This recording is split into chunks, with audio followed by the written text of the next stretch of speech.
వందేహం శ్రీగురో శ్రీయుతపదకమలం శ్రీగురు వైష్ణవాంశం శ్రీరూపం సాగ్రజాతం సహగణ రఘునాథాన్వితం తం సజీవం సాద్వైతం సాధూతం పరిజన సహితం కృష్ణ చైతన్య దేవం శ్రీరాధా కృష్ణ పాదాన్ సహగణ లలితా శ్రీ విశాఖాన్వితాంశ్చ హే కృష్ణ కరుణా సింధో దీనబంధో జగత్పతే గోపేశ గోపికా కాంత రాధాకాంత నమోస్తుతే తప్త కాంచన గౌరాంగీ రాధే బృందావనేశ్వరి వృషభానుసుతే దేవి ప్రణమామి హరిప్రియే నమో మహావదాన్యాయ కృష్ణ ప్రేమ ప్రదాయతే కృష్ణాయ కృష్ణ చైతన్య నామ్నే గౌరత్విషే నమః వాంఛాకల్పతరుభ్యశ్చ కృపా సింధుభ్య ఏవ చ పతితానాం పావనేభ్యో వైష్ణవేభ్యో నమో నమః. మనం ఇప్పటి వరకు ఉపదేశామృతంలో 6 శ్లోకాలు చెప్పుకున్నాం. మొదటిది ఏ విధంగా 6 వేగాలు నియంత్రించుకోవాలో, వాచో వేగం, మనస క్రోధ వేగం, జిహ్వా వేగం, ఉదరోపస్థ వేగం, ఈ 6 వేగాలు నియంత్రించుకోవాలి. అది మొదటి ఉపదేశం. రెండవ ఉపదేశం భక్తిని నాశనం చేసే 6 విడిచిపెట్టాలి. అత్యాహారం, ప్రయాస, ప్రజల్ప, నియమాగ్రహం, జనసంగం, లౌల్యం రెండవది. మూడవది భక్తిని ఏవైతే పెంపొందిస్తాయో భక్తి వర్ధనాలు, భక్తి ఉత్ప్రేరకాలు, వాటిల్ని పాటించాలి. ఉత్సాహం, నిశ్చయం, ధైర్యం, తత్తత్ కర్మ ప్రవర్తనం, సంగత్యాగం, సత్వవృత్తి. నాలుగవది 6 రకాలైన ప్రీతి లక్షణాలు భక్తులతో పంచుకోవాలి. బహుమతులు, ఆలోచనలు, ప్రసాదం ఇచ్చిపుచ్చుకోవడం. తర్వాత 5వది 3 రకాల భక్తులు ఉన్నారు. కనిష్ఠులు, మధ్యములు, ఉత్తములు. కనిష్ఠుల్ని కనీసం మనసులో అయినా ఆదరించాలి, మధ్యములకి నమస్కారాలు అర్పించాలి, ఉత్తముల్ని శ్రద్ధతో సేవించాలి. ఆ తర్వాత భక్తుల్లో శారీరక దోషాలు చూడకూడదు. ఏ విధంగా గంగా నది పవిత్రమైనదో అదే విధంగా భక్తులు కూడా పవిత్రమైన వాళ్ళు. గంగలో కొన్నిసార్లు బుడగలు, నురుగు, ఆ తర్వాత బుద్ధ పేన పంకై, మూడోదేంటి బుడగలు, నురుగు, బురద, ఆ వాటిల్ని భక్తుల్లో కూడా ఈ విధంగా వాళ్ళ యొక్క శరీరంలో దోషాలు, అలాగే వాళ్ళ యొక్క పుట్టు పూర్వోత్తరాల్లో దోషాలు, అలాగే వాళ్ళ కార్యకలాపాల్లో దోషాలు చూడకూడదు. ఇప్పుడు మనం 7వది చెప్పుకున్నాం. ఆ 7వది హరినామం. ఏ విధంగా నామరుచి కలుగుతుంది అనేది ఇక్కడ చెప్తున్నారు. స్యాత్ కృష్ణ నామ చరితాది సితాప్య విద్యా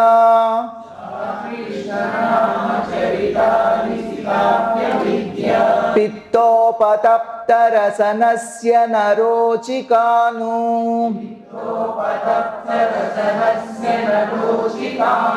కింత్వాదరాదనుదినం ఖలు సైవ జుష్టా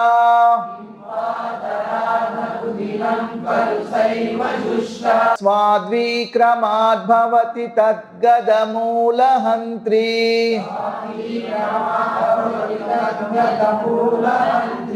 స్యాత్ కృష్ణ నామ చరితాది సితాప్య విద్యా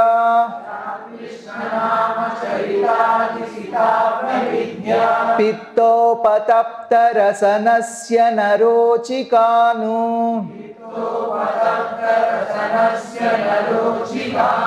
కింత్వాదరాదనుదినం ఖలు సైవ జుష్టా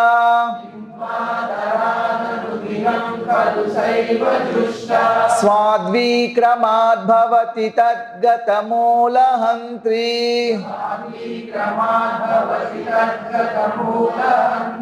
స్యాత్ కృష్ణ నామ చరితాది సితాప్య విద్యా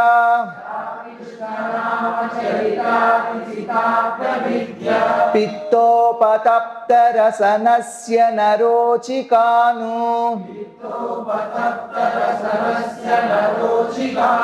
కింత్వాదరాదనుదినం ఖలు శైవ జుష్టా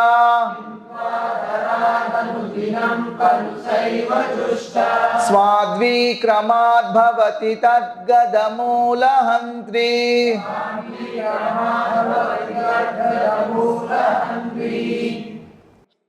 ప్రతి శ్లోకంలో కూడా 6 విషయాలు చెప్పారు. ఇక్కడ కూడా 6 విషయాలు చెప్పారు. మొదటిది ఏమిటంటే పటిక బెల్లం చాలా రుచికరమైనది. రెండవది అలాగే హరినామం చాలా మధురమైనది. పటిక బెల్లం చాలా రుచికరమైనది, హరినామం చాలా మధురమైనది. పచ్చ కామర్లు వస్తే పటిక బెల్లం రుచి తెలియదు. ఇది మూడవది. పచ్చ కామర్లు వస్తే పటిక బెల్లం రుచి తెలియదు. మాయ రోగం వస్తే అంటే అజ్ఞానంలో ఉంటే హరినామం రుచి తెలియదు. పచ్చ కామర్లు పోవాలంటే దానికి పటిక బెల్లమే మందు. అలాగే ఈ మాయ రోగం పోవాలంటే హరినామమే మందు. ఇవే 6 విషయాలు ఇందులో చెప్పింది. ప్రతిరోజు హరినామం చేస్తూ ఉంటే ఇలాగా అవిద్య అంతమై కృష్ణుడి యొక్క నామ లీల రూప గుణాదుల రుచి తెలుస్తుంది. భగవంతుడి నామం స్యాత్ కృష్ణనామ చరితాది సితాప్య విద్య. కృష్ణ నామము చరిత్ర అంటే లీలలు, చరితాది ఇలాంటివన్నీ అంటే నామరూప గుణ లీలాదులన్నీ కూడా ఎంతో రుచికరమైనప్పటికీ కూడా పిత్తోపతప్త రసనస్య నరుచికాను. ఏ విధంగా అయితే పైత్యం, పిత్తం ఎక్కువ ఉంటే దాన్ని పైత్యం అంటారు. పచ్చకామర్లు వచ్చినప్పుడు పైత్యం ఎక్కువ ఉంటుంది అనమాట. పిత్తోపతప్త అంటే ఈ పైత్యంతో బాధింపబడే రసనస్య నాలుకకు పిత్తోపతప్త రసనస్య నరోచికాను. పైత్యంతో పచ్చకామర్ల పైత్యంతో బాధపడుతున్న నాలికకు ఆ రుచి తెలియదు కదా, పటిక బెల్లం రుచి. అలాగే స్థితాప్య విద్య, అవిద్యలో ఉన్నవాడు, అజ్ఞానాంధకారంలో ఉన్నవాడు, మాయ రోగం ఉన్నవాడికి హరినామం యొక్క రుచి తెలియదు. స్యాత్ కృష్ణనామ చరితాది సితాప్య విద్య పిత్తోపతప్త రసనస్య నరోచికాన్. కానీ కింటూ ఆదరంతో అంటే రుచి లేకపోయినా కానీ కల్పించుకొని కింటూ ఆదరాత్ అనుదినం ప్రతిరోజు గనక ఖలు శైవ జుష్టా మనం హరినామం చేస్తూ ఉంటే స్వాద్విక్రమాద్భవతి మెల్లమెల్లగా రుచి కలుగుతూ ఉంటుంది. అంటే హరినామం పట్ల రుచి లేకపోయినా కానీ మళ్ళీ హరినామం చేస్తుంటే రుచి దానంతట అదే వస్తుంది. ఎందుకంటే తద్గద మూలహంత్రి, దానికి ఆ రోగానికి, అవిద్య అనే రోగానికి మంత్రం, అవిద్య అనే రోగానికి ఔషధం హరినామం మాత్రమే. తద్గద మూలహంత్రి, ఆ రోగాన్ని పూర్తిగా నిర్మూలిస్తుంది హరినామం. ఏ విధంగా అయితే మందేసుకుంటే పచ్చకామర్లు తగ్గిపోయి మళ్ళీ పటిక బెల్లంకు రుచి కలుగుతుందో అదే విధంగా మాయ రోగానికి హరినామం అనే మందేసుకుంటే, అలా నామజపం చేస్తూ ఉంటే అది పోతుంది, ఆ అజ్ఞానం తొలగిపోతుంది, అవిద్య తొలగిపోతుంది, నామ రుచి కలుగుతుంది. అంటే నిరంతర అభ్యాసం వల్ల స్వాద్విక్రమ నామ రుచి వృద్ధి అవుతుంది. నిరంతర అభ్యాసం వల్ల నామ రుచి వృద్ధి అవుతుంది. ఇక్కడ మొదటివి 2 ఇందులో చెప్పుకున్నాం. పటిక బెల్లంలా రుచికరమైనది, పటిక బెల్లం రుచికరమైనది, అలాగే హరినామం మధురమైనది. పటిక బెల్లం రుచికరమైనది, అలాగే హరినామం మధురమైనది. ఏ విధంగా అయితే కృష్ణుడి యొక్క నామము, గుణములు, లీలలు ఇవన్నీ కూడా సచ్చిదానందములు, పరమసత్యం, ఆనందం, సౌందర్యం, జ్ఞానంతో కూడినవి. కాబట్టి ఇవన్నీ కూడా సహజంగా మధురమైనవి. కృష్ణుడి లీలలు చాలా మధురమైనవి, కృష్ణుడి నామం మధురమైనది, కృష్ణుడి అందం చాలా గొప్పది, మధురమైనది, రూపం మధురం అని చెప్పుకుంటున్నాం కదా. ఈ మధురాష్టకంలో కృష్ణుడికి సంబంధించిన అన్ని మధురమైనవి. అని చెప్తున్నారు వల్లభాచార్య. కానీ మనకు ఎందుకు అవి మధురంగా అనిపించట్లేదు అంటే ఇప్పుడే చెప్పుకున్నాం, పటిక బెల్లం అందరికీ తీయగానే ఉంటుంది, మనకొక్కళ్ళకి తీగ ఉండడం కాదు, అది అందరికీ తీయగా ఉంటుంది. కానీ ఎప్పుడైతే పచ్చ కామర్లు వచ్చిందో అప్పుడు ఈ పటిక బెల్లం రుచి తెలియదు. అలాగే ఈ భౌతిక ప్రపంచంలో ఎందుకు వాళ్ళకు కృష్ణ చైతన్యం పట్ల ఆకర్షణ కలగట్లేదు అంటే భౌతికమైన వాటి మీద ఆసక్తి. ఎప్పుడైతే ఆత్మ నేను ఒక భౌతిక పదార్థాన్ని అనుకుంటుందో అప్పుడు అది రోగగ్రస్త స్థితిలో ఉంది.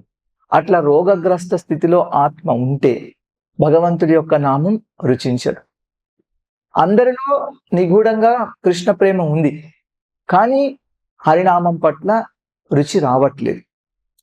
భగవంతుని దివ్య నామాలు జపించేటప్పుడు 3 దశలు ఉన్నాయని చెప్తున్నారు శిల ప్రభుపాదులు. నామాపరాధ దశ, నామాభాష దశ, శుద్ధ నామ దశ. మొదట్లో మనము ఇవి జపం చేస్తున్నప్పుడు హరినామం అపరాధాలతోటి, దశవిధ అపరాధాలతోటే మనం జపం మొదలు పెడతాం. కానీ మెల్లగా మెల్లగా మనము ఆ అపరాధాలు చేయకుండా నామజపం చేస్తుంటే నామాభాస స్థితికి వస్తాం. నామాభాస స్థితిలో ఇంకా పూర్తిగా ఏకాగ్రత, అటెన్షన్ ఉండదు. అలా ఇంకా కొనసాగించుకుంటూ వెళ్తే శుద్ధనామం అనే దశలోకి వస్తాం. ఆ విధంగా నామజపం చేస్తూ ఉండడమే నామజపం రుచి కలగడానికి కారణము, ఇంకోటి ఏది కారణం లేదు అంటున్నారు.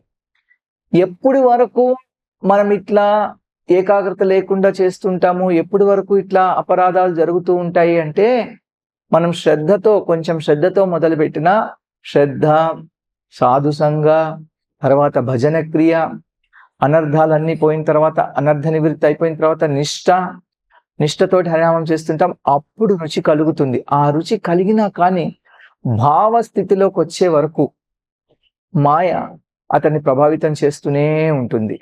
చెప్పారు శిల ప్రభుపాదులు వారు భరత మహారాజు ఉదాహరణ. భరత మహారాజు ఆయన గొప్ప చక్రవర్తి. ఆయన అన్నిటినీ వదిలిపెట్టి అరణ్యంలో తపస్సు చేసుకుంటూ భగవంతుని చేరుకుందామని వెళ్ళాడు. భావస్థితిలో ఉన్నాడు. ఇంకా అప్పుడప్పుడే భావస్థితిలోకి వచ్చాడు. ఆయన ఏం చేశాడు, ఒక చిన్న జింక పిల్ల మీద వ్యామోహంతో ఆయన అన్ని విడిచిపెట్టేసి ఆ జింక పిల్ల చుట్టూ తిరుగుతూ దాన్ని దలుచుకుంటూ చనిపోయి చివరికి మళ్ళీ జన్మలో జింకగా పుట్టాడు. కాబట్టి మనము మాయను తేలిగ్గా తీసుకోకూడదు. ఎప్పుడైతే భావదశను వస్తారో అప్పుడు మాయా ప్రభావం తగ్గుతుంది. ఎందుకంటే అప్పుడు మాయ యొక్క స్వభావాన్ని, భగవంతుడి స్వభావంతో పాటు మాయ స్వభావం కూడా భక్తుడికి పూర్తిగా అర్థమవుతుంది. రెండింటిని చూస్తాడు. చూసి ఏం చేస్తాడు, మాయను పక్కన పెట్టేసి భగవంతుడిని స్వీకరిస్తారు. ఇక్కడ శిల ప్రభుపాదులు చెప్తున్నాను, కృష్ణ చైతన్యం అంటే కృష్ణుని గుర్తుంచుకోవడం, కృష్ణుని స్మరించుకోవడం, మరియు కృష్ణుని విస్మరించడం అంటే కృష్ణుని మర్చిపోవడం. రెండు కూడా వెలుగు నీడల్లా పక్కగా ఉన్నాయి, పక్కనే ఉన్నాయి. వెలుగులో ఉంటే నీడ ఉండదు, నీడలో ఉంటే వెలుగు ఉండదు. చైతన్య చరితామృతులు చెప్తున్నారు, కృష్ణ సూర్య సమ మాయా హోయ్ అంధకార్, జాహాన్ కృష్ణ తాహాన్ నాహి మాయార అధికార్. కృష్ణుడు సూర్యుడు లాంటి వాడు, ప్రకాశకుడు. మాయ అంధకారం లాంటిది. ఎక్కడైతే కృష్ణుడు ఉన్నాడో అక్కడ మాయ ఉండదు. కాబట్టి ఇలా భగవంతుడి యొక్క నామజపం చేసుకుంటూ వెళ్తే ముందు రుచి లేనప్పటికీ కూడా చివరికి రుచి కలుగుతుంది. శిల ప్రభుపాదులు వారు ఇప్పుడు చెప్తున్నారు, ప్రతి శ్లోకంలో ఆ శ్లోకం చెప్పేటప్పుడు చెప్తుంటారు. ఇందులో 11 శ్లోకాలు ఉన్నాయి కదా, 3-4 సార్లు చెప్పారు. కొన్నిసార్లు పుస్తకంలో రాశారు, కొన్నిసార్లు వ్యాఖ్యానం చెప్తున్నప్పుడు అంటే ప్రవచనం చెప్తున్నప్పుడు చెప్పారు. ఈ శ్లోకం చెప్తారు. ఉదాహరణకు దదాతి పతి గృహాతి శ్లోకం చెప్పినప్పుడు అసలు ఇస్కాన్ నేను ఎందుకు మొదలు పెట్టానంటే ఇందుకోసమే, భక్తుల మధ్యలో ప్రీతి లక్షణాలు పెంపొందించడం కోసమే ఇస్కాన్ ప్రారంభించని చెప్తాను. ఇప్పుడు మళ్ళీ ఏం చెప్తున్నారు, ఈ శ్లోకం చెప్తున్నారు. ఈ శ్లోకం చెప్పి ఇప్పుడు ఏమంటున్నారంటే హరే కృష్ణ మహామంత్రాన్ని జపించడానికి తగిన వాతావరణం సృష్టించడం కోసమే, అంటే అందరికీ అజ్ఞాన అంధకారం తొలగిపోయి వాళ్ళకు హరినామం పట్ల రుచి కలగడానికి కావలసిన వాతావరణం సృష్టించడం కోసమే ఈ కృష్ణ చైతన్య ఉద్యమం ఇస్కాన్ ప్రారంభించబడింది అని చెప్తున్నారు. కాబట్టి మొదటి 2 విషయాలు ఇక్కడ ఏమిటి అంటే పటిక బెల్లం రుచికరమైంది, అలాగే హరినామం మధురమైంది. మనకు ఇప్పుడు ఆ రుచి తెలియట్లేదు. మనకు రుచి తెలియనంత మాత్రాన దానికి రుచి లేదని అనుకోకూడదు. ఎందుకంటే ఆ రుచిని ఆస్వాదిస్తున్న వాళ్ళు ఉన్నారు. ఒక్కొక్కసారి మనం ఏం చేస్తుంటాం, పచ్చకామరి రాకముందు మనం పటిక బెల్లం తింటున్నా, ఏదైనా స్వీట్లు తింటున్నా మనకు మంచిగా రుచిగా అనిపిస్తుంది. అప్పుడు రుచి తెలుస్తుంది. కోవిడ్ వచ్చిన తర్వాత కూడా మనకి చాలా మందికి కొంతకాలం రుచి పోయింది. తెలియట్లేదు. కొంతమందికి పాపం ఇప్పటికి కూడా రాలేదండి. కానీ అట్లాగే మనకు హరినామం జపిస్తుంటే ఒక్కొక్కసారి మంచిగా రుచిగా అనిపిస్తుంది. కానీ కొంతకాలం అయిపోయిన తర్వాత ఆ రుచి అప్పుడున్నంత రుచి ఇప్పుడు అనిపించట్లేదు. ఎందుకంటే మనం మళ్ళీ ఏవో అపరాధాలు చేస్తున్నాం. నామాపరాధ దశ నుంచి నామాభాష దశకు వచ్చి అక్కడి నుంచి శుద్ధనామ దశానికి వెళ్లకుండా మళ్ళీ ఒకసారి కొత్త అపరాధాలు చేయడం వల్ల మళ్ళీ వెనక్కి వెళ్ళిపోతున్నాం. అందుకని రుచి తెలియట్లేదు. కానీ మనకు గుర్తుండే ఉంటుంది, ఇంత క్రితం రుచిగా అనిపించింది కదా, అప్పుడెప్పుడు రుచిగా అనిపించింది. పైగా శాస్త్రం చెప్తోంది హరినామం చేస్తుంటే ఇంకా చేయాలి అనిపిస్తూ ఉంటుంది అని. కాబట్టి హరినామం రుచిగానే ఉంది, మనకు ఆ రుచి తెలియట్లేదు అనే విషయం మనకు అర్థం. అంటే ముందుగా రోగం ఉంది అని తెలిస్తే అప్పుడే కదా మనం దానికి ట్రీట్మెంట్ చేయించుకోగలిగేది. అసలు రోగం ఉందనే మనం గుర్తించలేదు అనుకోండి, అది క్యాన్సర్ లాగా పెరిగిపోతుంది. దాని తర్వాత ఆ రోగాన్ని మాన్పించడం చాలా కష్టం. ఇప్పుడు మొదటి రెండు చెప్పుకున్నప్పుడు 3, 4 పచ్చకామర్ల పైత్యం వల్ల నాలుకకు పటిక బెల్లపు రుచి తెలియదు. అలాగే అజ్ఞాన అంధకారంలో ఉన్న జీవికి కృష్ణ నామ లీలాదుల రుచి తెలియదు. ఇక్కడ శ్లోకంలో అవిద్య అని చెప్పారు కదా, ఈ అవిద్య అంటే అజ్ఞానం. అవిద్య అంటే అజ్ఞానం, అంటే భగవంతుణ్ణి విస్మరించడం, భగవంతుణ్ణి గుర్తించకపోవడం, లేకపోతే నేను భగవంతుణ్ణి దాసుణ్ణి అనే విషయం గుర్తించకపోవడం. అటువంటి అవిద్య పైత్యరస ప్రకోపం వల్ల, పైత్యరసం పెరగడం వల్ల, పిత్తం, కపము, వాతము, పిత్తము 3 ఉంటాయి శరీరంలో అని ఆయుర్వేదం చెప్తోంది. అందులో పైత్యం పెరిగితే పచ్చకామర్ల రోగం కలుగుతుందట, పైత్యం. అటువంటి వాడికి ఇప్పుడే చెప్పుకున్నాం, పటిక బెల్లం రుచిగా ఉండదు. తర్వాత ఏమిచ్చినా కానీ మధుర పదార్థాలు, స్వీట్లు అన్నీ కూడా చేదనిపిస్తాయి.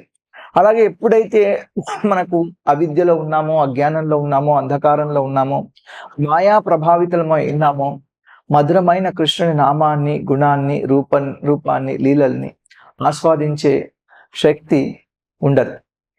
చూడండి, ఇదివరకు బాగా ఆస్వాదించవచ్చు. కొత్తగా మనం కృష్ణ చైతన్యంలోకి వచ్చినప్పుడు అన్ని చాలా మధురంగా, చాలా ఆనందంగా, మంచిగా అనిపిస్తాయి. కొంతకాలానికి అదే పాట వింటున్నా మనకు అంత రుచిగా అనిపించదు. అదే కీర్తన వింటున్నా, అదే భగవద్గీత చదువుకుంటున్నా, అదే భాగవతం చదువుకుంటున్నా మనకు అనిపించదు. దానికి కారణం ఏమిటి? మనం మామూలుగా భౌతిక ప్రపంచంలో చెప్తుంటారు, బోర్ కొట్టేస్తోంది, నాకు ఇంకోటి ఏదో కొత్తది కావాలి, కొత్త ఒక వింత, పాత ఒక రోత అని చెప్పుకుంటూ ఉంటారు.